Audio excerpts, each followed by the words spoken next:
HADP और JKSIP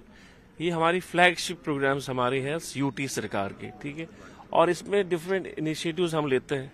और ये रेगुलर फीचर है, ये ऐसा कंटिन्यूस प्रोसेस है हमारे डिपार्टमेंट की तरफ से, जहां लोगों को हम अवेयर करते हैं, स्कीम्स के बारे में कहते हैं, बताते हैं और लोग स्कीम्स का फायदा भी उठाते हैं, चाहे वो हमारे FPOs हो, चाहे वो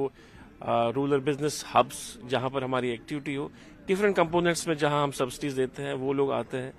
और अपने जो चीज़ें हम उनको फराहम करते हैं उन चीज़ों का वो मुजाहरा भी करते हैं, अपनी यहाँ स्टॉल्स लगाते हैं। इसके साथ साथ जो फार्मर्स आते हैं वो भी देखते हैं, वो भी खुश होते हैं। तो ये ओवरऑल अच्छा प्रोग्राम होता है और इससे लोगों को काफ़ी फ़ायदा होता है, खासकर वो लोग जो एग्रीकल्चर के साथ मुंसलिक। अब स्टेट इलेक्शन कमीशन का बनना ज़रूरी है, उसमें हमने पेशरफ की है